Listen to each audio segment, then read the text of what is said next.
doit tenir.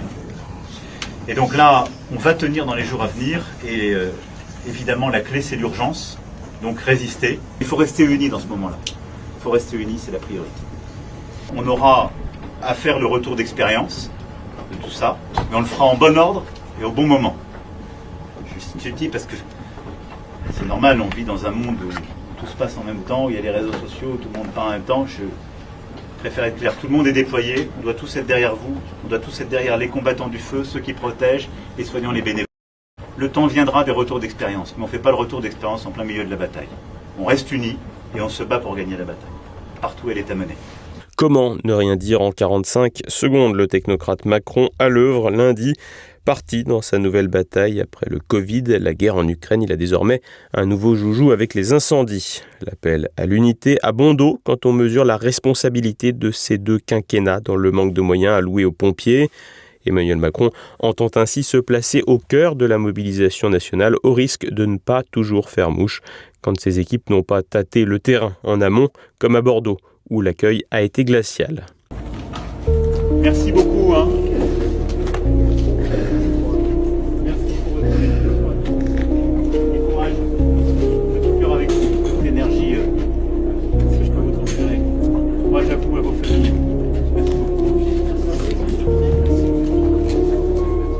Quand les figurants ne jouent pas le jeu, la com marche moins bien face à lui des pompiers qui ont fait face à un méga-feu qui a déjà ravagé 42 000 à 45 000 hectares dans le département et contraint 220 000 personnes à évacuer leur domicile. Selon les derniers bilans, 116 000 hectares ont brûlé sur le territoire national depuis le début de l'année. Si la communication du président est risible, il a dû s'entourer de bien pire que lui, donnant ainsi une impression de se situer au-dessus du lot. C'est ainsi que la France découvre depuis 48 heures le préfet de Gironde, Sophie Brocas, qui s'était fait remarquer en critiquant les agriculteurs qui venaient en aide aux pompiers sans passer par la case administration. C'est un feu inédit qu'on n'a jamais vu en France, qui a sa propre logique et qui n'obéit pas à une logique connue. Il n'est pas comme un feu qui va d'un point A à un point B parce qu'il est poussé par le vent. C'est un feu qui crée son propre vent et qui fait des sauts de plusieurs kilomètres. Alors oui, à certains moments, on a besoin de prendre les engins forestiers pour aller créer un pare-feu ailleurs. Mais on ne démunit pas l'un pour l'autre. Ça n'est pas comme ça que nous réfléchissons. Je pense que c'est pas le temps de la polémique. Ça n'est pas le temps des critiques. Les gens ont le droit d'être en colère. Ils ont le droit de le dire et on doit écouter et on doit essayer d'y porter remède. Mais le temps de la polémique n'est pas venu. Le temps des comptes c'est pas le moment. Le feu n'est pas fini. Une diction très médiocre, niveau séjourné et un fonctionnaire qui nous dira quand nous aurons le droit d'être en colère.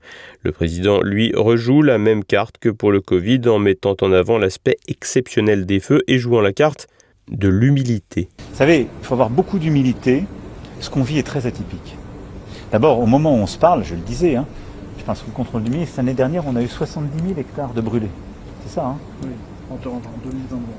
En 2022, qui était déjà le record des dernières années. 70 000 toute la saison des feux 2022. Au moment où on se parle, on est à 116 000. Vous imaginez?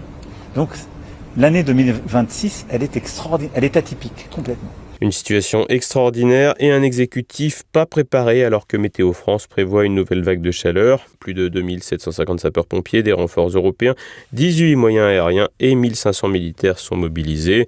Car l'épisode n'est pas fini, à en croire Bruno Ménard, secrétaire général du syndicat des sapeurs-pompiers volontaires de France, au micro de RMC. Je pense qu'on n'a pas encore tout vu et que le plus dur va arriver.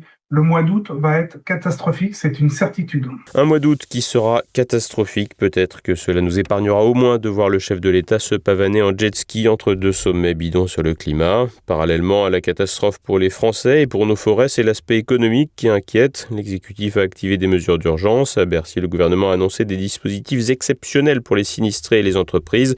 Prolongation des délais de déclaration de sinistre, prise en charge des frais de relogement par les assureurs, recours au chômage partiel. Pour des milliers d'entreprises et de particuliers, c'est un long bras de fer avec les assurances qui commencent, tandis qu'à l'automne, le président Macron sera passé à une nouvelle guéguerre, sautant de crise en crise pour donner l'impression de gouverner jusqu'à la dernière seconde, oubliant probablement que gouverner, c'est prévoir et pas communiquer.